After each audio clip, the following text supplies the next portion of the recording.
महिला दिवस एक ऐसा दिन है जिसके जरिए महिलाएं पूरी दुनिया को अपनी ताकत और योग्यता से परिचित कराती हैं। महिला दिवस के मौके पर सर्वपल्ली राधाकृष्णन यूनिवर्सिटी एसआरके में जागरूकता कार्यक्रम का आयोजन किया गया।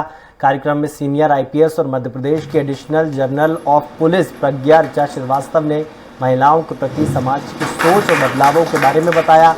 कार्यक्रम में डॉक्टर सुप्रिया माहेश्वरी ने महिलाओं को सामाजिक मर्यादाओं, परंपराओं और रीति रिवाजों के महत्व के साथ अपनी उपयोगिता व सामर्थ्य को सामने रखने पर विचार रखे। कार्यक्रम में सिद्धार्थ इंटरनेशनल स्कूल की सीएमडी डॉक्टर रुचि कपूर ने महिलाओं और युवतियों को अपने लाइफ लेसन्स के साथ मोटिवेट करने की कोशिश की। कार्यक्रम में एसआरके यूनिवर्सिटी के वाइस चांसलर डॉक्टर रुचि दुबे, सीईओ डॉक्टर प्रियंका जसवाल भी मौजूद रहीं। स्वराज एक्सप्रेस से बातचीत करते हुए एडीजी पुलिस प्रज्ञा ऋचा श्रीवास्तव ने बताया कि महिला आईपीएस के तौर पर उनकी जर्नी कैसी रही और महिलाओं को क्यों पुलिस में आना चाहिए।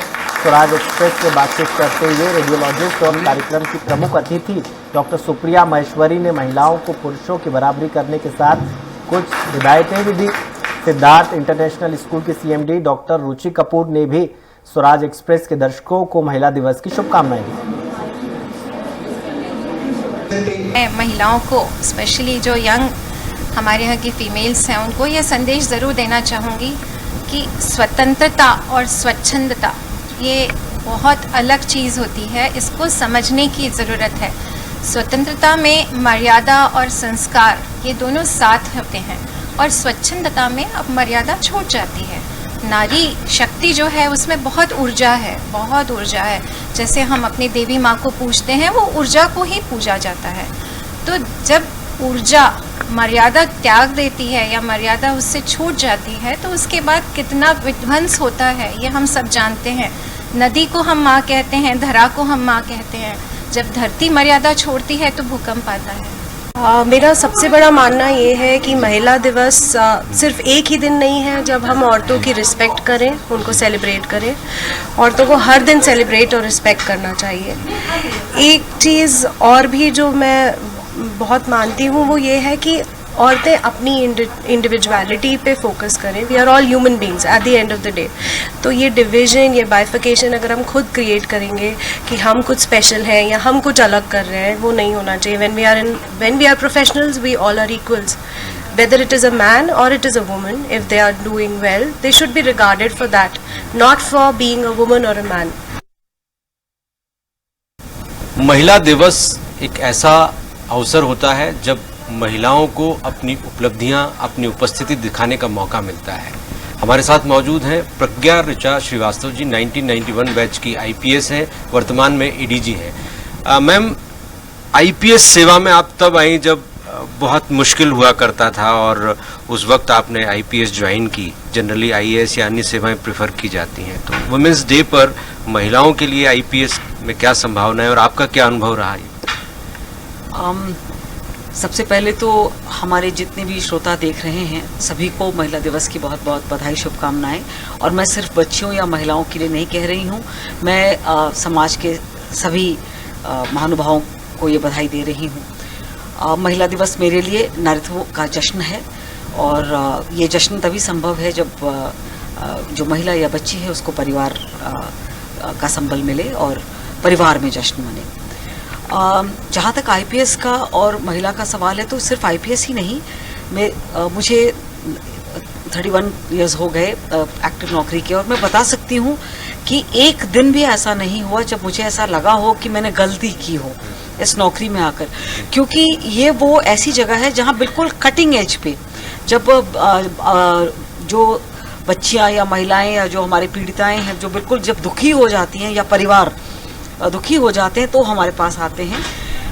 तो यहाँ पर जब हम कुछ कर पाते हैं तो बहुत बहुत बहुत मेजर सेटिस्फैक्शन मिलता है।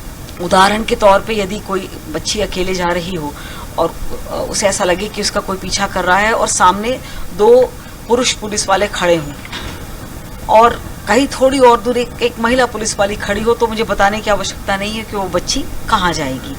तो इस तरीके की आवश्यकताएं हैं हमारी। और हमारे प्रदेश में तो आरक्षण भी है, 30% आरक्षण है महिलाओं बच्चियों के लिए। तो आगे बढ़ें, आएँ और ज्वाइन करें। मध्य प्रदेश पुलिस देश के बेहतरीन पुलिस व्यवस्थाओं में से एक है।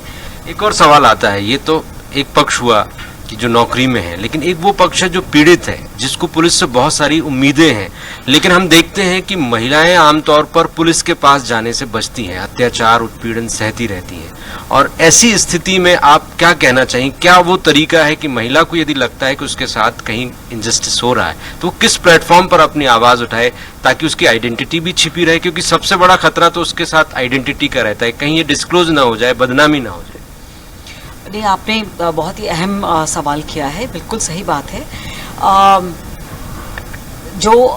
जिस तरीके का, बड़ी दुर्भाग्य की बात भी है कि हम ऐसा समाज बना ही नहीं पाए जहां महिलाएं या हमारी बच्चियां महफूज हों, चाहे वो घर की चारदीवारी ही क्यों ना हो। तो ये बिल्कुल सच है कि महिलाएं जितना भी अत्याचार हो जाए, जब तक कि बिल्कुल सब्र का बांध टूट नहीं जाता या फिर वो फिजिकली या मानसिक रूप से टूट नहीं जाती, तब तक वो पुलिस की ओर रुख नहीं करती। हम लोगों ने ये तय किया है कि यदि महिलाएं या पीड़िताएं हमारे पास नहीं आ सकती, हम तो जा सकते हैं उनके पास। तो चाहे वो डायल 100 हो जो हमारा, या 1090 जो हमारा हेल्पलाइन नंबर्स है, जिस पर डायल करने से ही जो पुलिस तंत्र है पहुंच जाता है महिलाओं पीड़िताओं के पास, या फिर हमारा जो महिला डेस्क है, हमारे पास अभी 950 ऊर्जा महिला हेल्प डेस्क हैं, जो थाने पर होते हुए भी थाने से थोड़ा उसी प्रांगण में अलग हैं और उनको एक अलग स्वरूप दिया गया है, जहां पीड़िताएं खुलकर अपनी बात, वहां सिर्फ महिला अधिकारी कर्मचारी होते हैं और अपनी खुलकर अपनी बात कह सकें।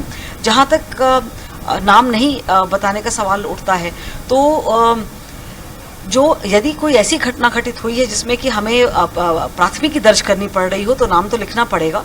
लेकिन ऐसी कई सुप्रीम कोर्ट की रूलिंग्स हैं जिसमें कि आप मीडिया से हैं तो आपको पता होगा कि हम नाम नहीं बताते। मतलब मैं ये कहना चाह रही हूँ कि यदि महिलाएं या बच्चियां हमारे पास नहीं आ सकती तो हम आपके पास आ सकते हैं, हमें संपर्क करें। हमारे नंबर्स 1090 महिला हेल्पलाइन, 100 डायल 100, ये नंबर्स आपके लिए उपलब्ध हैं।